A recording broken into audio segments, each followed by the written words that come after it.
ఆదిత్యాయ చ సోమాయ మంగళాయ బుధాయ చ గురుశుక్రశనిభ్యశ్చ రాహవే కేతవే నమః.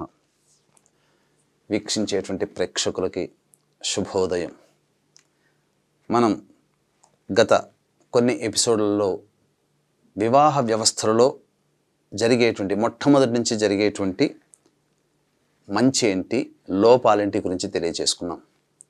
ఇప్పుడు వివాహ నిశ్చయాల విషయంలోకి వచ్చేసేసరికి సాధారణంగా చాలామంది చేసేటువంటి తప్పుల గురించి మనం తెలియచేసుకున్నాం. ఎందుకంటే శాస్త్రం యొక్క విజ్ఞానం అందరికీ అందుబాటులో రావాలి. ఇప్పుడు నేను చెప్పబోయేటువంటి మాట గనక విన్నట్లయితే ఇప్పటికీ అదే తప్పు చేస్తున్నారు అనే భావన మీకందరికీ కలుగుతుంది. ఏంటి ఆ తప్పు అనంటే, అబ్బాయి అమ్మాయి జాతకాల్ని కుదిరాయా లేదా అని చెప్పేటప్పుడు తెలుసుకునేటువంటి క్రమంలో పాయింట్ల గురించి ఆలోచిస్తున్నారు. ఎంత హాస్యాస్పదముగా ఉంటుంది ఈ యొక్క ఆలోచన విధానము. దాన్ని ప్రేక్షకులు అంగీకరించలేరు. ఇలా తప్పు చేస్తున్నాము, తప్పు చేశాము, అందువల్ల మన పిల్లలు అనుభవిస్తున్నారు అనంటే అంగీకరించలేరు. కారణం ఏంటంటే, మరి ఈ పాయింట్ల పట్టిక ఏంటండి, మరి ఒకప్పుడు ఉంది కదా, మరి అప్పుడు పెట్టినటువంటి వాళ్ళు తప్పు వాళ్ళకి తెలివి లేదా అని అంటుండవచ్చు. ఒక విషయం చెబుతానండి. ఈ జ్యోతిష్యం గురించి ఉండేటువంటి అవగాహన పుట్టగానే డేటు, టైము, ప్లేసు అనేటువంటిది నమోదు చేసి పెట్టుకోవడం అనేటువంటిది కేవలం రాజులు, జమీందారులు, ధనవంతుల కుటుంబాలలో, సాంప్రదాయంగా ఉండేటువంటి కుటుంబాల్లో తప్ప కష్టపడి పని చేసేటువంటి కుటుంబాల్లో వాళ్ళ యొక్క డేట్ ఆఫ్ బర్త్లు ఎవరు నమోదు చేసుకోలేదు. వీక్షించేటువంటి ప్రేక్షకుల్లో ఇప్పుడు ఒక 50-60 ఏళ్ళటువంటి వయస్సు ఉన్నటువంటి వాళ్ళు మీ డేట్ ఆఫ్ బర్త్ రాసి పెట్టుకోగలిగారా తల్లిదండ్రులు? రాయలేదు. మరి మీరు పుట్టిన నక్షత్రాన్ని మాత్రం గుర్తుపెట్టుకున్నారే, మరి ఎలా సాధ్యమైంది అని అంటే, పూర్వకాలంలో ఒక 50 ఏళ్ల కిందట, 60 ఏళ్ల కిందట వరకు కూడా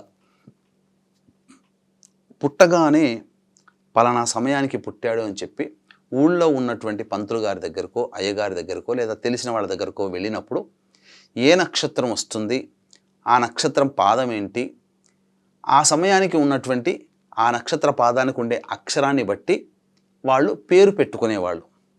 ఎవరికి జాతకాలు లేవు కదా. కాబట్టి ఉదాహరణకి రు రే రోత స్వాతి నక్షత్రం తులారాశిలోకి వస్తుంది. మొదటి పాదంలో అమ్మాయి కానీ అబ్బాయి జన్మించారనుకోండి, రుక్కయ్య లేదా రుక్కమ్మ అని పేరు పెట్టేవాడు. అదే పేరు కంటిన్యూ అయ్యేది. తద్వారా ఏంటి, ఆ పేరు అక్షరంతో కూడుకున్నటువంటి పేరు పెట్టడం వల్ల దాని యొక్క అంతరార్థం ఏంటంటే, ఇక వాళ్ళు పిల్లలుగా ఉండి పెరిగి పెద్దయి వాళ్ళు జీవించి ఉన్నంత వరకు కూడా వాళ్ళ కుటుంబంలో ఏవైనా శుభకార్యాలు అయ్యాయనుకోండి, ఏంటి గృహప్రవేశం చేసుకోవాలి, ఏంటి నీ పేరేం పేరు, రుక్కయ్య, స్వాతి నక్షత్రం, ఇక పలానా రోజు గృహప్రవేశ ముహూర్తం ఉంది, ఆ రోజు పెట్టుకొని చెప్పి ఆ పేరును బట్టి పెట్టుకునేవాళ్ళు, గుర్తుపెట్టేవాళ్ళు పూజారులు కూడా, పండితులు కూడా. అది ఉండేది. అలాగే వివాహ వ్యవస్థలో ఒకప్పుడు కమిట్మెంట్ ఉండేది. అబ్బాయిలకైనా అమ్మాయిలకైనా చిన్నప్పటి నుంచి ఉమ్మడి కుటుంబంలో ఉండడం కాబట్టి మంచి చెడు గురించి చిన్నతనం నుంచే అవగాహన తల్లిదండ్రులు దగ్గరుండి కూర్చోబెట్టి చెప్పేవాళ్ళు. అమ్మాయికి ఒక వయసు 8 లేదా 10 సంవత్సరాలు కుటుంబం అంటే ఏంటి, నా తల్లిదండ్రులు, నా సోదరులు, నా వాళ్ళు అనే ఒక అవగాహన వచ్చి ఒక ఆలోచన విధానంలో మార్పు వచ్చినప్పుడు అమ్మాయిని దగ్గర కూర్చోబెట్టుకొని మంచి చెడు గురించి రేపొద్దున ఎలా ఉండాలి, అమ్మాయి ఎలా ఉండాలి, వివాహం అయితే ఎలాంటి ఉండాలి, పెద్దవాళ్ళతో ఎలా వ్యవహరించాలి, భర్తతో ఎలా వ్యవహరించాలనేటువంటిది సాధారణంగా పనులలో భాగంగా అమ్మాయికి చెప్పుకుంటుండేవాళ్ళు. అమ్మాయి కూడా వాళ్ళ అమ్మలు, అమ్మమ్మలు, తోటి బంధువులు చూసే విధానాన్ని బట్టి అమ్మాయి కూడా నేర్చుకునేది. చిన్నప్పటి నుంచే ప్రేమ ఆప్యాయతలతో మెలిగేది.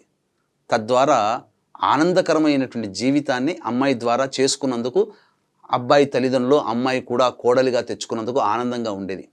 ఈ యొక్క పేరు అనేటువంటిది నిర్ణయం చేసుకున్నారు, వాస్తవమే.